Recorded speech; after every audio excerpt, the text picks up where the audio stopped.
आप सभी को मेरा प्रणाम। आइए सुनते हैं सूर्य बालाजी की कहानी ना किन्नी ना। एक शाम अचानक कैसे वे लोग याद आ गए पता नहीं। 20-25 साल पहले हमारे मकान के एक हिस्से में रहने वाले किराएदार टूटी कमानी वाले चश्मे को काले धागे से बांधे एकदम चिपके गालों वाली सड़क चौराहे डांव डांव डोलती बूढ़ी माँ, हमेशा झूठे ठाट बनाने का महत्वाकांक्षी थुलथुल सा बेटा, औसत पत्नी और एक के बाद एक पैदा होते बच्चे। उस परिवार में जलजला सा आता जब मौसी जी आती। बूढ़ी से कुछ ही वर्षों छोटी दूसरी बहन, स्वस्थ संपन्न ठसी चक्री सी, अपनी आयु से 10 वर्ष कम दिखती, वैसी ही खुश मिजाज और फुर्तीली, अपने हिसाब से स्मार्ट भी। उस छोटी वय में पहली बार महसूस किया था कि पैसा आत्मविश्वास का कितना बड़ा स्रोत होता है। बहरहाल मौसी जी चली जाती, उनकी छोड़ी हुई सौगातें रह जाती। सबसे विद्रूप भरा दृश्य होता जब बूढ़ी बहन छोटी बहन की छोड़ी गई ऊंची हील वाली चप्पलें पहनकर खटर पटर करती अपने लिए पान तंबाकू लाने जाती होती। तब बिल्कुल नहीं जाना था कि यह चित्र मेरे अंदर फ्रिज होता चला जा रहा है और आज से बरसों बरसों बाद किसी किन्नी कथा की मूल संवेदना के रूप में पिघल उठेगा। किन्नी कौन, कहाँ की, अब सब कुछ ही थोड़े बता दूंगी। मौसी आती तो घर रोशनी और रौनक से भर जाता। हम छज्जे छज्जे चहकते फिरते, सबसे कहते हमारी मौसी आ रही हैं, बिजनौर वाली मौसी। हमारे मौसा जी शक्कर की मिल में मैनेजर हैं, उनके पास मिल की जीप है। उनके घर में बहुत सारे नौकर हैं, 2 कुत्ते हैं और एक खरगोश भी। उनके 2 बच्चे हैं, गगन और रोजी।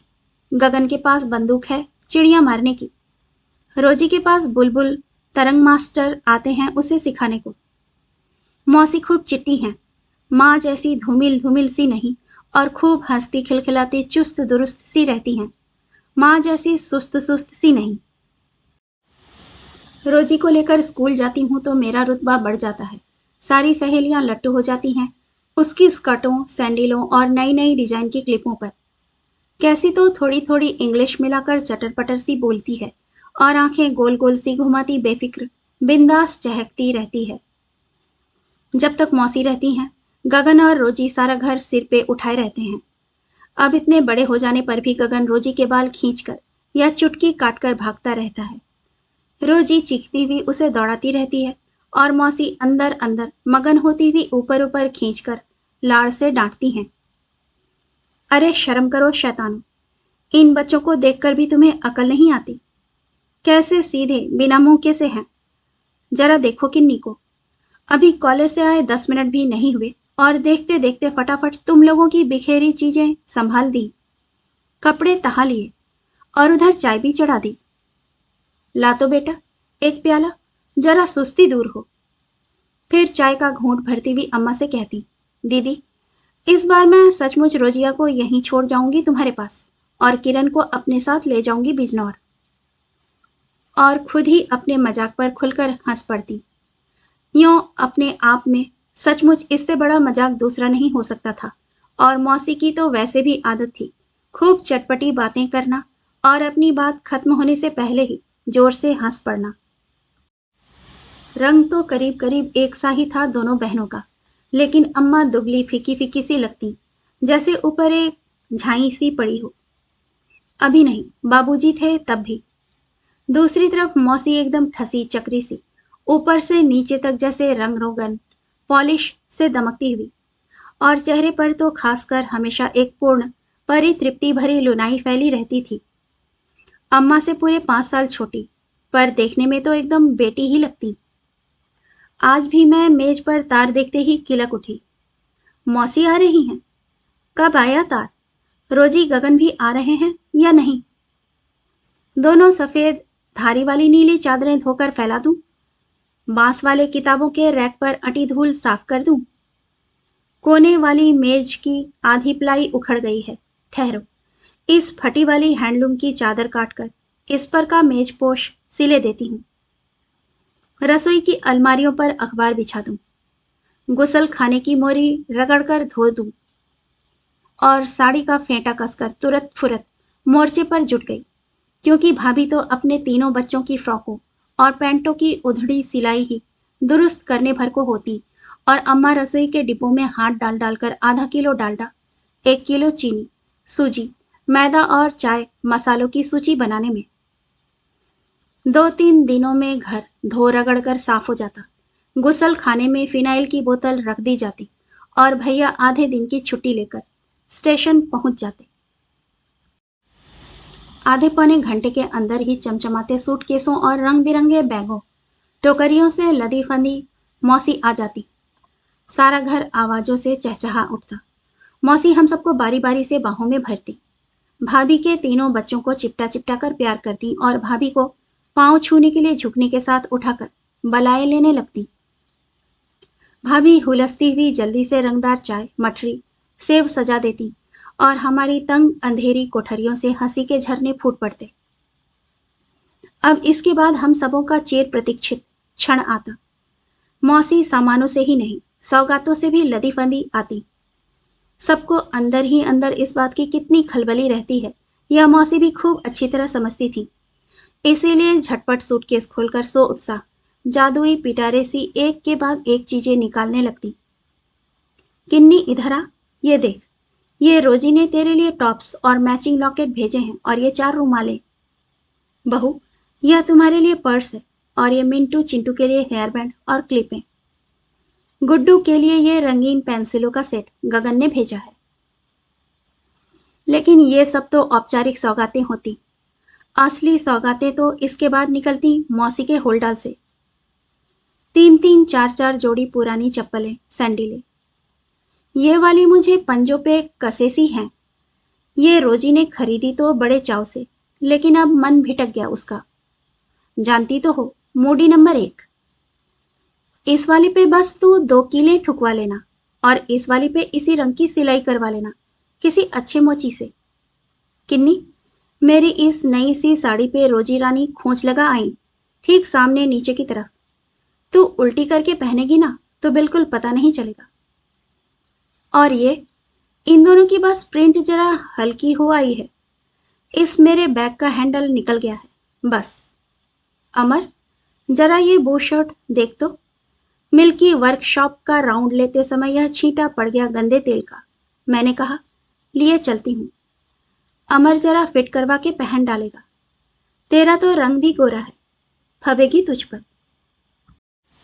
इसी तरह ये रोजी की नाइटी, ये स्वेटरों के बचे खुचे ऊन, मैंने सोचा बहू गुनी है, काट छाट कर चीटू नीटू की फ्रॉक बना देगी और थोड़ा और ऊन मिलाकर रंग बिरंगा प्यारा सा स्वेटर बन जाएगा। खूब खिलेगा इन पर। और हाँ, ये स्टील की 2 छोटी प्लेटें और कटोरियां भी दिवाली पर आई थी ना मिल में बटने के लिए, मैंने चुपके से 4 रख ली।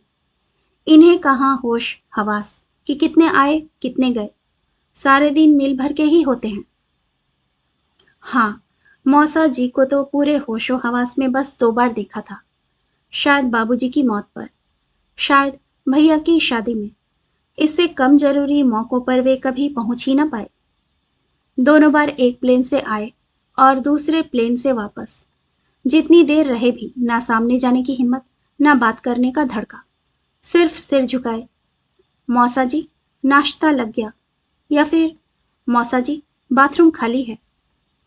मौसा जी बहुत कम बोलते, जितना बोलते उसके भी शब्द शब्द बड़प्पन और मातबरी के फ्रेम में जड़े से होते। कभी हल्के से मुस्कुराकर पढ़ाई लिखाई के बारे में एक आध शब्द पूछ लेते तो हम सिर से पांव तक निहाल हो जाते। लेकिन असली चौकड़ी तो हमारी मौसी के साथ ही जमती।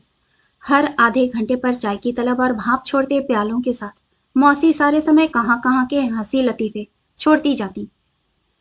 मौसी जी के गुमाश्तों कारकुनों से लेकर अपने शहर के एसपी डीएम की नकनकाती बीवियों तक के किस्सों की फुलझड़ियां, नए से नए फैशन तक की बातें बड़े चाव से सुनती सुनाती और रस लेती। असल में रुतबा मौसा जी का बड़ा था, लेकिन शहर हमारा। और मिलें फैक्ट्रियां तो वैसे भी शहरी आबादी से मीलों दूर। स्कूल कॉलेज भी उतने अच्छे नहीं जितने हमारे शहर के। तो फैशन की नई से नई जानकारियां मुझसे ही लेती। यहाँ तक कि हाथों में प्लास्टिक के सादे इकरंगे कंगन या कानों में सिर्फ एक नन्हा मोती देखते ही, अरे किन्नी, देखूं तो जरा तेरे कंगन। लाख के होंगे। नहीं, सादे प्लास्टिक के। और जरा कानों के टॉप्स तो दिखा। यहीं के चौक से खरीदे हैं। असल में तेरी पसंद बहुत बढ़िया है, जानती है क्या तुझे सूट करेगा। चल, जरा आज बाजार ले चल, 2-4 पेयर रोजी के लिए खरीदवा दे। मैं मौसी के नाना कहने पर भी फौरन कानों के बूंदे निकाल रोजी के लिए पैक कर देती। फिर बाजार ले जाकर मौसी और जो जो चाहती खरीदवा देती। मौसी हर चीज से पहले मेरी सलाह लेती कि फलां चीज उन पर, रोजी पर खिलेगी या नहीं। उन्हें मेरी पसंद पर पूरा भरोसा था। मेरी पसंद की हमेशा दाद देती। मुझसे पसंद करवाकर ढेर सारे टॉप्स, पेंडेंट, अंगूठियां ले जाती और उनमें से बहुत सी डिजाइनें सुनारों को दिखवाकर सच्चे मोती सोने में गढ़वा लेती। अगली बार जब आती तो मुझे दिखाकर पूछती, देख किन्नी, कैसे लगे ये? इमिटेशन में तो काली पड़ जाएंगी ना। मेरे मुंह से बेसाख्ता वाह निकल जाता मौसी की पारखी दृष्टि पर। इतनी उम्र होने पर भी मौसी में हमेशा नई उम्र वालियों सी उमंग, उत्साह छलकता रहता। आजकल जरूर मौसी को एक फिक्र सी हो गई है रोजी के मोटापे की। जब तब टोकती रहती हैं उसे। ठूसे चली जा रही है गपागप भाभी के बनाए पकौड़े मालपुए। शीशे में नजर डाली है खुद पर, कैसी खुद भी फूलकर पकौड़े मालपुए सी होती जा रही है। किन्नी, तू ही समझाना जरा इसे। लेकिन रोजी उसी बेफिक्री से एक और पुआ चुभलाती हुई खिलखिला देती। साफ साफ कहो ना मम्मी, तुम्हें मेरी शादी की फिक्र ही सताई जा रही है ना। अरे, तुम बेकार घबराती हो, देखना सब दौड़ते हुए शादी करेंगे। असल में आजकल सबसे बड़ी चीज है सुरक्षा, और मेरे शक्तिशाली साये में कोई भी पति भय रहित और निर्द्वंद जीवन जी सकता है, समझी। मजाल है जो कोई उसकी ओर आंख उठाकर भी देखे। अरे वो क्या, उसका बॉस भी मुझे देखकर दुम हिलाएगा। लाओ भाभी, एक और मालपुआ इसी बात पर।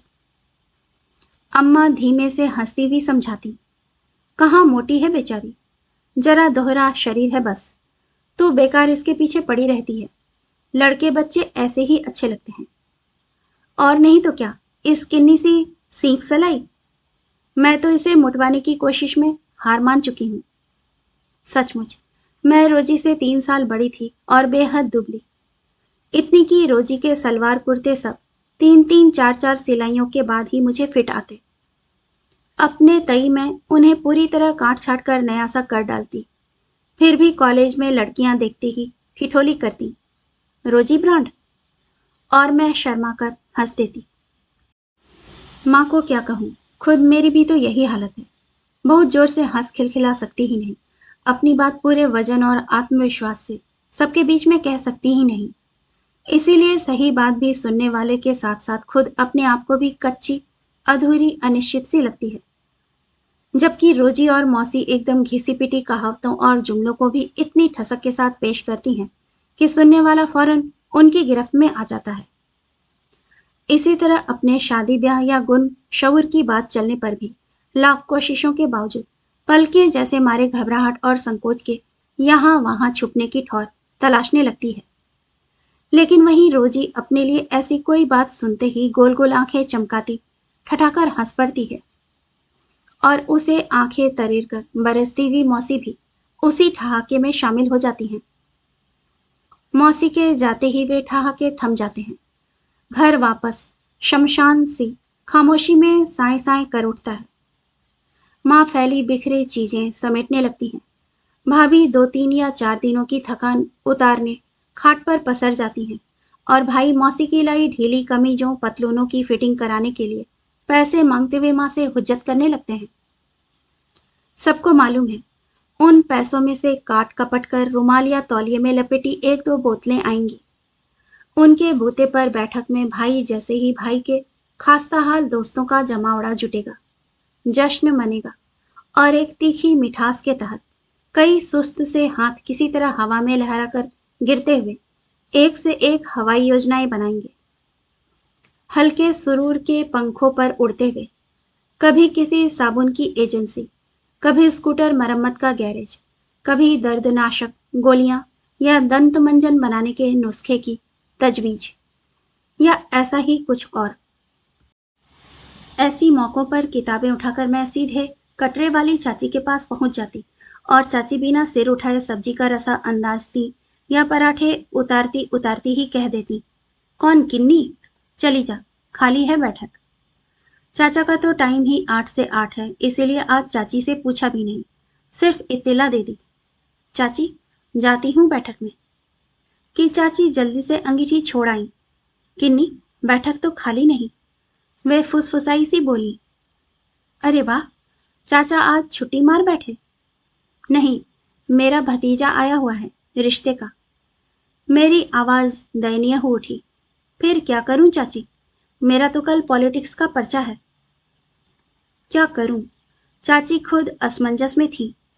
वह भी पढ़ने ही आया है, आज ही नहीं, कुछ महीनों तक के लिए। दंगों की वजह से लड़कों का पूरा हॉस्टल खाली करा लिया गया है। मटर गश्ती करने वालों को तो मांगी मुराद मिली, लेकिन ये बेचारे पढ़ने वालों को। क्या हुआ बुआ? दंगों का मारा खुद ही आन खड़ा हुआ। कोई परेशानी है? चाची जल्दी से बोली, परेशानी नहीं, यह किन्नी है। सुधारा, किरण। और किन्नी, यह आकाश है।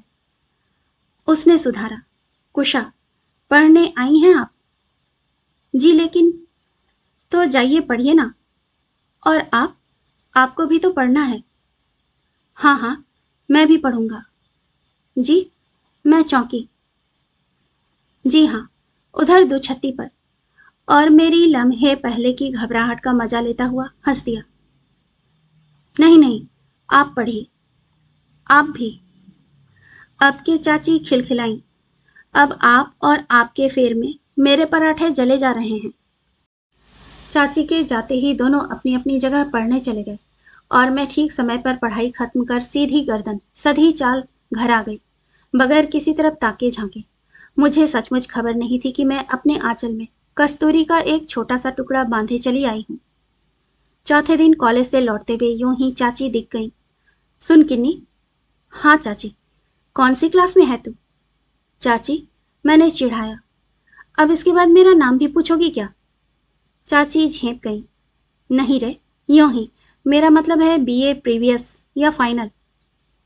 क्यों, कहीं नौकरी लगवा रही हो मेरी? अरे भाई, कल यूं ही तेरी बात चलने पर कुशा ने पूछा था तो मुझे बड़ी कोफ्त आई कि मुझे इतना भी नहीं मालूम।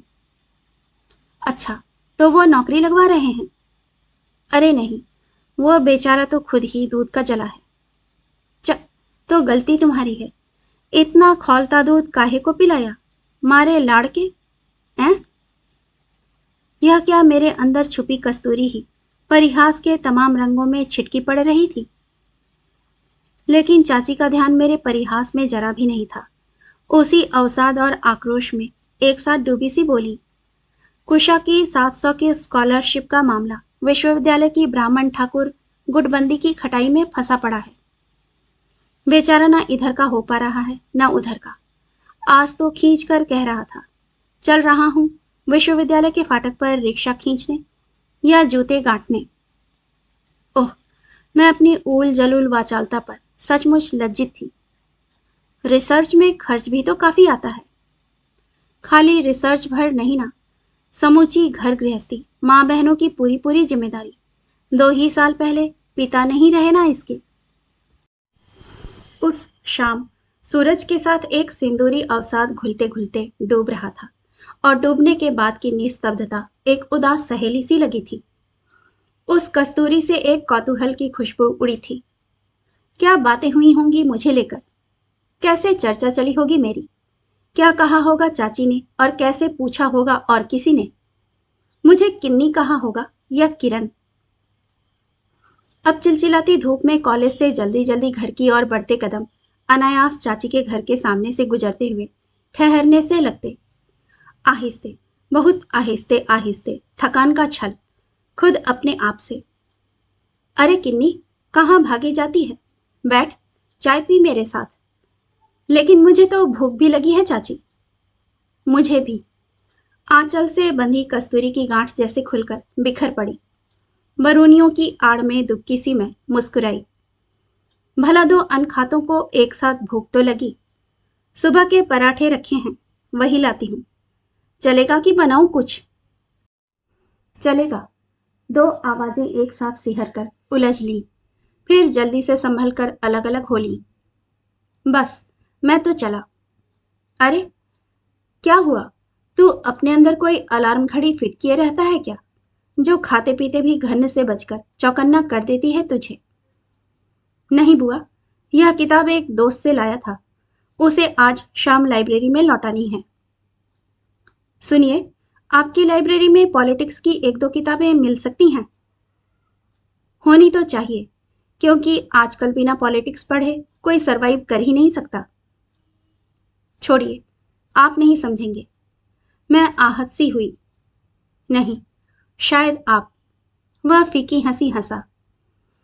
असल में मेरे कॉलेज में सिर्फ दो किताबें हैं, जो दोनों लेक्चरर्स के लिए बारी बारी रिजर्व रहती हैं। आप दोनों किताबों के नाम लिखकर दे दीजिएगा।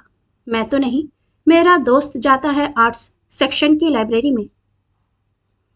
नाम लिखकर 4 दिन किताबों में दबाई रही। 2-3 बार कटरे वाली चाची के दरवाजे तक कदम आहिस्ता हो होकर जिद में आकर एक एक कदम तेज कर दिए और घर लौट आई। नहीं, यह हद दर्जे का छिछोरापन लगता है। एकदम हर दूसरे तीसरे दिन चाची के घर धरना देने पहुंच जाना, सस्ती फुटपाथी किताबों और फिल्मों की तरह। चाची भी क्या सोचेंगी? 5वें दिन रास्ते में एक साइकिल अचानक खट से रुक गई और सवार ने उतरते उतरते सैल्यूट किया। क्या हुआ? किताबों के साथ साथ किताबों के नाम भी इशू करा लिया आपके लेक्चरर्स ने? नहीं, मैं तो किताबों की लिस्ट लेकर चाची के पास ही आने की सोच रही थी। तो चलिए, वहीं चलकर दे दीजिए। एक बेहद संभ्रांत सी चुहल। वाह, अब उतनी बेगार क्यों करूं? ठीक है, मैं भी रास्ते में ही किताबें थमाऊंगा। हरगिज नहीं।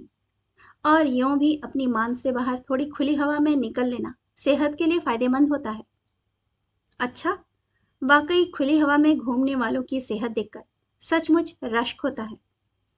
मेरे तीर मेरे ही तरकश में सहेजवा उसी संभ्रांत चुहल से मुस्कुराता पैडल मार गया। बस, जैसे एक रेशमी पारदर्शी दुपट्टा सा मेरे माथे कंधों पर आ गिरा हो और इस आवरण में लिपटी मेरे लिए अब सब कुछ सुंदर था। सब कुछ शुभ, संकल्पमय और मोहक। मैं और ज्यादा सीधी और शालीन हो गई। चिंटू मिंटू की आसमान फाड़ जिदियाती चीखों पर खींचने के बदले मैं उन्हें पुचकार कर बहलाने फुसलाने लगी हूँ। भाभी की अनखाती बुदबुदाहटों पर ध्यान न देकर खुद चौके में सारी रोटियां उतार खुशी खुशी पढ़ने भी बैठ जाती हूँ। अब कहीं उद्विग्न लस्त सी पड़ी रहने के बजाय बिना मौसी के आए भी मेजपोश धो देती हूँ। पुरानी जिल्दों से धूल झाड़ देती हूँ। आंगन के एक कोने में लगी मालती की लता को तराश कर पानी डाल देती हूँ। कई बार मौसी की लाई रोजी की नाइटी काटकर चिंटू मिंटू की फ्रॉकें भी बना देती हूँ। अलसाई उबी उद्विग्न किरण अब सुगंध के एक घेरे में तीरती रहती है। और बहुत जल्दी माँ खुद भी इस इंद्रजाल की गिरफ्त में आ गई थी। सिर्फ 1-2 बार देखने के बाद ही आप में कुछ सुनने सहजने लगी थी। उनकी गुमसुमी और शिथिलता पर रेत में अंकुर जैसा एक सपना उगाया था। वे समझती उस अंकुरित सपने को लुके छिपे सींचते सवारते हुए उन्हें कोई नहीं देख रहा। तो क्या, मैं भी तो यही समझती थी कि मुझे कोई नहीं देख रहा। मेरे और माँ के बीच जैसे कोई अलिखित समझौता सा था। मैं अपने में संकुचित, वे अपने में, कि पहले इस सपने का कोई स्पष्ट आकार तो बन ले। लेकिन अच्छा मुझे यह लगता कि अब माँ पहले से ज्यादा मुस्कुरा पाती। साथ ही अब सिर्फ अपनी गुमसुमी उदासियों में घिसटते रहने के बजाय रसोई और घर की दूसरी छत विच्छत स्थितियों को सहज भाव से संभाल लेती। ना जाने कैसे इन्हीं स्थितियों को संभालते संभालते अचानक अक्सर उन्हें मौसी और रोजी का ज्यादा ख्याल आने लगा था और वे जब तब एक छोटा सा निश्वास छोड़कर कहती, बेचारी कनक, रोजी सचमुच ही थोड़ी बेढंग की मोटी हो गई है। कितना भी रुपया पैसा हो, पर लड़कियां थोड़ी मोटी दोहरी होती हैं तो दिक्कत तो हो ही जाती है मनचाहा लड़का ढूंढने में। उधर से पढ़ाई लिखाई भी तो कुछ खास नहीं की उसने। लाख पैसा हो, पर यह सब भी अपनी जगह मतलब रखता ही है। बेचारी। ओह, तो मतलब माँ अंदर अंदर अपने आप को अब इस स्थिति तक लाने में समर्थ हो गई थी कि मौसी और रोजी पर तरस खा सके, निश्वास खींच सके। तभी अचानक एक रात मौसी आ गई, न तार न चिट्ठी। मैंने चिढ़ाया, लो, बहन बहन की बात हो गई टेलीपैथी से। मौसी, अम्मा तुम्हें सचमुच याद करती रहती हैं आजकल। मौसी ने बताया, रोजी के लिए एक लड़का देखना है। बाहर से आया है और यहाँ सिविल लाइंस में अपने किसी मामा के बंगले में ठहरा है। आता पता मैं नोट करके लाई हूँ अमर। भैया से बोली, कल किसी तरह आधे दिन की छुट्टी लेकर मेरे साथ चलने का बंदोबस्त करो। तुम्हारे मौसा को तो कुछ होश हवास है नहीं कि लड़की। लेकिन मौसी, रोजी को भी तो ले आना था। अरे चुप कर किन्नी, मैं इन बेकार की चोचलेबाजियों में विश्वास नहीं करती। रोजी अभी हुई कितने दिन की कि अपने लिए लड़का परखने निकलेगी। और फिर अगर उसका कहीं और मन होता तो मैं रुकती, सोचती भी। लेकिन जब ऐसा कुछ नहीं है तो पहले मुझी को चाहना समझना है ना। ऊपर से अब तुझसे और दीदी से क्या छुपाना। पहले पहले यूं ही सीधे सीधे दिखाकर तो लड़के वालों को और भड़काना ही हुआ ना। इससे अच्छा है कि पहले उन पर अपनी शान शौकत मान रुतबे का असर डाला जाए, फिर रूप रंग नाक नक्श में तो छुपाने की कोई बात रह नहीं जाती है। इस सब के बीच सिर्फ एक मोटापा और लंबाई की कमी, बस। वैसे आजकल तो स्ट्रिक्ट डाइटिंग पर रखा हुआ है उसे। जब तक मामला तय होगा तब तक आपसे आप 4-6 किलो घट जाएगी। अम्मा जैसे दिल से कातर हो उठी मौसी की परेशानी की बात सोचकर। बेचारी रोजी, सचमुच कैसा तो सुथरा चेहरा मोहरा है और सोने सा स्वभाव। अरे 1000 लड़के मिलेंगे उसे तो बेकार खुद भी परेशान होती है और उस बेचारी पर भी 1000 पाबंदियां लगा रखी हैं। लेकिन मौसी लौटी तो चेहरा बुझा बेरौनक सा। पता चला लड़के ने और कोई बात करने ही ना दी, सिर्फ सीधे सबसे पहले लड़की की लंबाई और दुबलेपन की बात। टॉल एंड स्लिम, रंग रूप रुपए पैसे का मुद्दा बीच में आने का मौका ही नहीं दिया। और उसके बाद लगातार वे मौसा जी की हद से ज्यादा व्यस्तता और बेफिक्री तथा रोजी की नासमझी को कोसती रही थी। माँ ने समझा बुझाकर दिलासा दी और कंधे थपथपाकर चाय का कप थमाया। सब भगवान करेंगे, तू चाय पी। तभी दरवाजा खुला होने पर भी कुंडा खटका। कौन? आकाश। आओ आओ अंदर, देखो ये मेरी छोटी बहन है। बेटी सी लगती है ना। मौसी ने प्याले से खींचकर यों ही बेमन से नजरें फेरी कि अचानक ठहर गई। चेहरे पर एक रौनक सी आई और चहकती सी प्याला लिए ठीक सामने आ बैठी। कौन? बगल के कटरे वाली का ही भतीजा है। बैठो बैठो। कहाँ पढ़ते हो? यानी साइंस से? यानी कि रिसर्च? मतलब इसके बाद डॉक्टर बन जाओगे ना। हाँ समझती हूँ भाई। कहाँ मकान है? कितने भाई बहन हो? अच्छा, पिताजी क्या करते हैं? नहीं है। मौसी कुछ इस तरह शिष्टाचार ताक पर रखकर हम सबों की उपस्थिति नकारती पूरी बेसब्री से धुआंधार सवाल किए जा रही थी कि अचंभे से ज्यादा अशोभनीय लगा था सब कुछ। शायद इसीलिए आकाश के साथ ही मौसी की उपस्थिति नकारती मैं भी पूरे विश्वास के साथ उठ आई थी और दरवाजे पर खड़ी खड़ी देर तक बातें करती रही थी। यद्यपि मेरे अधिकार और सीमा अभी अपरिभाषित थे, फिर भी बात शुरू होने से पहले अपनी लक्ष्मण रेखा में संकेत ही सही। और मौसी इतनी नासमझ तो है नहीं। शायद इसी से मौसी भी बीच में 2 बार देख गई। मैं और ज्यादा आश्वस्त हुई। अपने आप को मेरी दूसरी ऊपरी आश्वस्ति यह थी कि मौसी द्वारा पूछे गए अनर्गल सवालों से उकताए और थोड़े अपमानित हुए से आकाश के प्रति क्षमा याचना और क्षतिपूर्ति भी तो होनी चाहिए। लेकिन दूसरे दिन जब मैं कॉलेज से लौटी तो माँ का चेहरा धुआं धुआं सा था। पता चला मौसी खुद दोपहर में कटरे वाली चाची से मिलकर सारी बातें विस्तार से पूछ आई थी। करीबी के चाचा मामा के पते तक नोट कर लाई थी। अब सिर्फ कमर कस के दौड़ भाग करनी है। मलाल सिर्फ उन्हें एक था, लड़के से जरा इत्मीनान से एक बार बातें करना चाहती थी, अपने पति परिवार के रहन सहन और रुतबे को लेकर। लेकिन वह तो हॉस्टल खुलने की खबर पाते ही भागा चला गया था। वैसे भी कटरे वाली ने कहा था कि लड़का इतना मर्यादित है कि इस संबंध में अपने आप कुछ कहेगा ही नहीं, सारा कुछ अपनी माँ और बुजुर्गों पर। और अभी बिना अपनी बहनों की शादी किए रिसर्च पूरी किए तो वह सोचेगा भी नहीं। मौसी इसी उधेड़बुन में अपने आप से सवाल जवाब करती रही, फिर अगले दिन का टिकट मंगवाकर बिजनौर चली गई। जवाब सवाल मेरा मन भी करता रहा, सिर्फ यह जानने के लिए कि क्या मौसी की उधेड़-बुन में मैं बिल्कुल भी नहीं थी। कोई दुविधा, कोई द्वंद नहीं। मेरे और माँ के चेहरे पर लिखे अक्षर क्या इतने अस्पष्ट थे उनके लिए? ना, मौसी कितनी तो समझदार, जानने समझने वाली हैं, और फिर मुझे तो इतना प्यार करती हैं, मेरी पसंद को सराहती हैं। मेरी पसंद? आह! जैसे ठोकर सी लगी हो। और मेरा मन जाने कितने कोष्ठकों में विभक्त फड़फड़ाता रहा। कभी मोरपंख सा झलझलाता, कभी टिटहरी सा द्विधाग्रस्त हो चीख चीख कर मंडराता फिरता, और कभी गौरैया सा सहम कर दुबक जाता। एक मन दूसरे से उलझता, तीसरे को संभालता, समझाता और अवश उत्तेजना के ऊपर एक सपाट चादर डालकर कॉलेज चला जाता।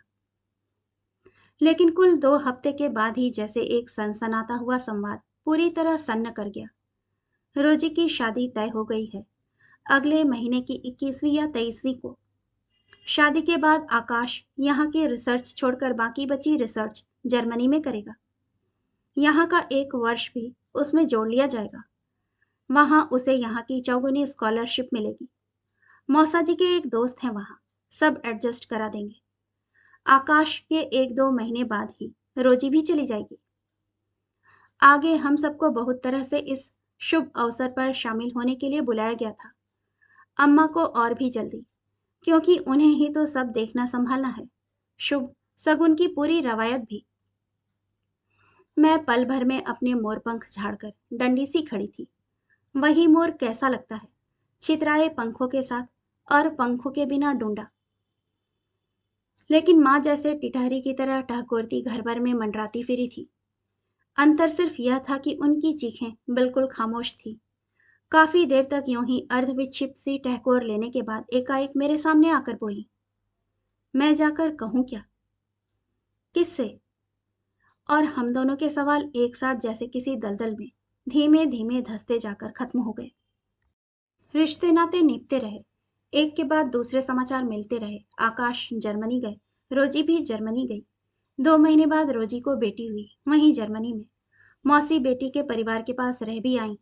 रोजी ने मुझे एक साड़ी, एक सेट भेजा। आकाश की दोनों सयानी बहनों की शादियां बिजनौर मौसी के घर से ही बकायदे बड़े शान शौकत से हो गईं। रोजी को एक और बेटा हुआ। रोजी और आकाश सपरिवार वापस आ गए। मौसा जी ने उन्हें अपनी मिल में ही काम पर लगवा दिया। ताजे अखबार के बुलेटिनों की तरह नई नियुक्तियां, नई तरक्कियां और योजनाओं से भरे सफों की तरह पलटते जा रहे सप्ताह, महीने और साल।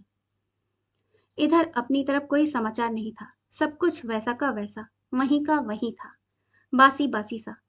बढ़ा था कुछ तो भाई के दोस्तों का खोखला जमावड़ा और माँ की गुमसुमी, रसोई की कालिख और धब्बे, तथा गुसल खाने का पलस्तर भी थोड़े ज्यादा उखड़ पखड़ गए थे। भाभी के बच्चे उम्र में जरूर बढ़े थे, लेकिन देखने में वैसे ही जिद्दी पिद्दी, पिनकने और निकम्मे से। मैं टॉप नहीं कर पाई थी, टॉप मोनिका ने किया था। इसके लिए उसे सभी संबंधित अधिकारियों, प्राध्यापकों से अग्रिम बधाई भी मिल चुकी थी। उसके पिता ने कॉरपोरेशन अध्यक्ष की हैसियत से विद्यालय और पूरे शहर की अभूतपूर्व सेवा की थी। विद्यालय ऋणी था उनका, समूचा शहर ही। इसीलिए मुझे लेक्चररशिप भी नहीं मिल पाई थी। लेक्चररशिप मुना को मिली थी। मैं उसी कॉलेज में टीचर हो गई थी, एक मैच्योर, जिम्मेदार, नियम की पक्की और कड़क, अनुशासन पसंद टीचर होते हुए भी अपने भरसक लेक्चरर्स के सारे गुणों से भरपूर। मैं सारे के सारे अखबार और पत्रिकाएं पढ़ती। स्त्रियों के अपने अधिकारों, अस्मिता और आत्मविश्वास को सुरक्षित रखने के नुस्खे मेरी जबान पर रटे होते, जैसे अचार मुरब्बों को सुरक्षित रखने के प्रिजर्वेटिवों के नाम। सच को सच बोलती और सबके बीच बोलती। लोग मेरी दलीलों की दाद देते और तफसीलों की तारीफों के पुल बांधते। शादी मेरी नहीं हुई थी, इसे सुधार कर मैंने नहीं की थी, कर लीजिएगा, क्योंकि अपने विवाह के लिए दहेज जुटा पाने की मेरी हैसियत नहीं थी। इसे सुधार कर दहेज जुटाने के पक्ष में मैं नहीं थी, कर लीजिएगा। भाई की हालत और हैसियत जग जाहिर थी। सो सब ठीक ठाक चल रहा था, जैसे आमतौर पर हर दूसरे घर परिवार में चला करता है, कि तभी जैसे करंट सी छू जाने जैसी खबर मिली। रोजी नहीं रही। तीसरे बच्चे के जन्म के साथ ही हार्ट फेल कर गया था। क्यों कैसे, कुछ पता नहीं। रोजी माँ के पास ही पैदा हुई थी। इतनी सी थी तब से उन्होंने पाला पोसा और दुलारा था। खबर पाते ही बिना खाए पिए पड़ी रही और अगली गाड़ी से भाई को लेकर रोती कलपती रवाना हो गई। लेकिन 4 दिनों बाद लौटी तो बिल्कुल बदली, चुप सी, जैसे कोई दुखांत फिल्म देखकर लौटी हूँ। भाई ने बताया, वहां सब चुप, शांत। तब से अकेली कहाँ तक रोती कलपती। मौसा जी को सख्त चिढ़ है रोने कलपने, चीखने चिल्लाने से। जो हो गया सो हो गया। जो स्थिति सामने है उसे पूरी समझदारी से संभालना चाहिए, बस। माँ भी चमत्कृत सी। सचमुच बड़े आदमियों का दुख भी कैसा गरिमामय होता है। सबके चाय नाश्ते का बकायदा इंतजाम, धीमे धीमे थोड़ी बहुत बातें, जैसे घर वाले वैसे ही बाहर वाले। कोई चीखता पुकारता नहीं आता। सब तरफ एक शालीन समझौता सा। कनक थी तो इसी घर परिवार की, लेकिन पूरी तरह मौसा जी के उसूलों विचारों में समा गई। वक्त वक्त पर नाश्ता खाना, नहाना धोना, सब वैसे ही चलता है। बच्चों के टाइम में भी जरा सी इधर उधर नहीं। ना कोई मूर्खतापूर्ण बेहाली की बातें ही करता है बच्चों से। और बच्चे भी कैसे, शालीन अदब कायदे वाले। इन चिंटू मिंटू जैसे अजबक उज्जड नहीं। जरा कुछ पूछो तो कितने कायदे से पूरा जवाब। हाँ, दूध मुहा वाला तो अभी किकियाएगा ही। फिर भी कैसी साफ सुथरी आया रखी है। मेरी साड़ी से साफ उसी की साड़ी रहती थी। लेकिन इतना ही सब कुछ नहीं था। इसके अलावा भी कुछ रहस्य भेद भरी फुसफुसाहटें सी। मैं चौंकती रहती, लेकिन आमने सामने बेफिक्री का दम भरती। आखिर एक दिन माँ ने सूत्र जोड़ दिया। मौसी तुझे बहुत याद करती थी। अच्छा, कहती थी, किन्नी आकर कुछ दिनों संभाल देती। मैंने तीखी नजरों से माँ को बेधा तो उन्होंने संभल कर जोड़ा। अरे घर क्या है, स्वर्ग है स्वर्ग। ओह, तो तुम्हारा मतलब है मैं इस नरक की टीचरी छोड़कर स्वर्ग में आयागिरी करने जाऊं? नहीं बेटी नहीं, आयागिरी करने नहीं, सच को संभालने। कनक ऊपर से नहीं दिखाती, पर अंदर अंदर तो टूट सी ही गई है। आखिर माँ का दिल है। बहुत जल्दी पसीज जाती हो अम्मा तुम। मैं बिफर कर उठ खड़ी हुई और हकबकी सी मेरा मुंह निहारती माँ से बोली, मुझसे अब बच्चे बच्चे संभालने का काम नहीं हो पाएगा। तुम आज ही मौसी को मेरी तरफ से क्षमा याचना सहित ना लिख दो, समझी? माँ सन्न, मेरा मुंह देखती रह गई। मैंने जरूरत से ज्यादा बेफिक्र और बेपरवाह दिखने की कोशिश की। हमेशा रुक्ष सी रहने वाली मैं बेमन से ही भाभी के दोनों नकियाते जिद्दी बच्चों के साथ हंसी बोली, उन्हीं के साथ खाना खाया और चादर तान कर सो गई। नहीं, मैं सो कहाँ पाई। मैं तो जगी पड़ी थी अपने अंदर चलते सागर मंथन को संभालने काबू करने की कोशिश में। थमता क्या? तूफान कभी थमा है पतवारों और किनारों से? मैं तो शिला सी थमी इंतजार कर रही थी उसके गुजर जाने का, कि तभी भीतरी कोठरी से भाई का फुसफुसाहट भरा स्वर फूटा। क्या हुआ? किन्नी ने कुछ कहा? और जवाब में अपनी उत्तेजना पर किसी तरह काबू पाती भाभी, हाँ, तुम्हारे लिए इससे बड़ी खुशखबरी और क्या हो सकती है। अब जाओ, कल यार दोस्तों को जमा कर जश्न मना डालो इस खुशी का। भाई सचमुच सुनकर हल्के हो गए थे और अपनी काहिली में बेहद सस्तेपन से हंस उठे थे। वाह, बन तो ऐसे रही हो जैसे तुम्हें खुशी हुई ही नहीं। सच पूछो तो खटका और घबराहट तो तुम्हें ही ज्यादा हो रही थी कि किन्नी रिश्ता मान लेगी तो खर्चा कैसे चला करेगा हमारा। तुमने खुद ही तो जिक्र किया था एक दिन मुझसे। कह दो कि नहीं। चलो, अब तुम्हें तसल्ली हुई होगी। किन्नी अपनी तनख्वाह के आधे नोट तुम्हें पहले की तरह थमाती रहेगी। हाँ, और इस आधी तनख्वाह के बदले में मेरी पूरी जिंदगी हमेशा के लिए उसके नाम बंधक रखी रहेगी ना। मेरा मन हो ना हो, मैं 9:30 के कांटे पर उसके कमरे में चाय नाश्ता पहुंचाती रहूंगी। उसका टिफिन तैयार करती रहूंगी। कभी भी आ धमकने वाली उसकी टीचरों की खातिर तवज्जो करती रहूंगी, जर खरीद गुलाम की तरह। क्योंकि वह पूरा दिन बाहर खटती थकती रहती है और ऊपर से मेरी गृहस्थी का बोझ ढोने का एहसान करती है मुझ पर। अब भाई की काहिली का अजगर यों ही करवट बदला था। एहसान की कैसी बात, वह रह भी तो रही है इस घर में। हाँ, वह रह रही है इस घर में अपने पूरे अधिकार और आत्मसम्मान के साथ, पूरी स्वतंत्रता का भोग करती हुई, मेरी तरह किसी की भीख पर पलती हुई नहीं। पति, बच्चे और यह घिसटती हुई जिंदगी ना सही, खुली हवा में बेफिक्र सांस तो खींच सकती है वह। और घर में रहने की बात कर रहे हो ना तुम, तो एक बात और सुन लो। वह कल को इस घर के आधे में हमेशा की हिस्सेदारी का दावा भी कर सकती है। भविष्य की सुरक्षा के लिए कौन आश्वस्त होना नहीं चाहेगा, खासकर एक अकेली औरत। फिर भाई की जैसी आवाज पर भाभी थोड़ी सचेत, थोड़ी घबराई सी बोली, अब इसी बात को लेकर कल कोई महाभारत मत खड़ा कर देना। तुमसे तो कुछ कहते भी डर लगता है। सच सच कहूं तो मुझे किन्नी से उतनी शिकायत नहीं जितनी तुमसे है। तुम्हारे रहते हुए भी मैं अभी तक यह नहीं जान पाई कि अपने पति बच्चों के साथ मुक्त निर्द्वंद जीवन जीना कैसा होता है। मैं सिर्फ मुक्ति चाहती हूँ, इस घुटन से, जिंदगी भर की गुलामी से। माँ तो खैर चलो, 4-6 साल में, लेकिन। और भाभी की सिसकी फूट पड़ी थी। स्तब्ध आवाज अचानक हराता हुआ सागर सूख गया था। उसकी जगह एक रेगिस्तान बीछ गया था, तपती दहकती हुई अंतहीन रेत ही रेत। और उस रेगिस्तान के बीचों बीच खड़ी मैं अपना जीवन अपने ही हाथों में लिए जैसे जांच परख रही थी, बिल्कुल एक कंचे की तरह, रंग बिरंगा कांच का टुकड़ा। दांव माना है इसे लेकर, देखूं कितनी दूर जाता है। कहीं नहीं, जिधर भी मारूंगी इस रेत में धंसता ही जाएगा। देखने में इतना रंग बिरंगा, लेकिन कैसी बेगैरत सी चीज। फिर भी छल इधर भी छल उधर भी, तो फिर एक नए दांव पर ही क्यों ना लगा दूं यह कांच का टुकड़ा। सोच लिया। बहरहाल भैया की नहीं जानती भाभी, लेकिन मैं अपने पास रखा तुम्हारा बंधक धन बिना शर्त वापस कर जाऊंगी।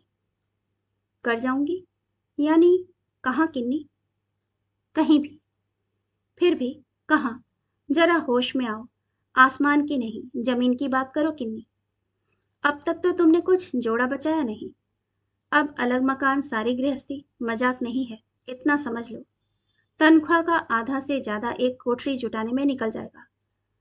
और भी बढ़कर अचानक हर तरफ सिर उठाती हुई कूटनीतिक जिज्ञासाएं और जल्दी से जल्दी सब कुछ उधेड़ कर जान लेने को बेसब्र भेद नीतियां, अंदर अंदर घूंट घूंट परितृप्त होने वाली मक्कार सहानुभूतियां। कोई बात नहीं, मुट्ठी में मेरा स्वाभिमान तो रहेगा। सिर उठाकर पूरे गुमान से जीवन बिताऊंगी अपना। गुमान? कैसा और किसका? नजरें बड़ी तेज होती हैं चारों तरफ की। ये नजरें कोई भ्रम नहीं पालती, असलियत थाहकर ऊपर से पुचकारती हैं, वाह, शाबाश। और सिर घुमाकर दूसरों को कुहनी मारकर मुस्कुरा लेती हैं। जिस दीवार के साए में तू गुमान भरी बैठी थी, उसकी नींव तो धसक गई। अब ऊपर तक दरारें फटेंगी और दरारों को पीठ सटाकर खड़े खड़े छुपाया नहीं जा सकता किन्नी। अच्छा, घर तो छोड़ेगी ही किन्नी अब, है ना? हाँ, छोड़ना ही होगा। तो इन दर की दीवारों के ऊपर बनेगा तेरे स्वाभिमान का दयार। बने तो भी क्या, क्योंकि वह भी तो एक तरह की हार ही होगी। और लोग तो बेहद खुश। तब घर छोड़ते छोड़ते भी संबंधों के इस मोहभंग का तमाशा क्यों दिखाया जाए उन्हें? तो फिर महल चुनवा लूं अपनी एक दूधमुही अनुभूति की समाधि पर? नहीं नहीं, तुम जिंदगी को दांव पर लगाने की बात कर रही थी ना? नहीं, कुछ दांव हारने के लिए ही लगाए जाते हैं। मैं नहीं लगाऊंगी जिंदगी ऐसे दांव पर। जीती ही कब तू? मोना से जीती क्या?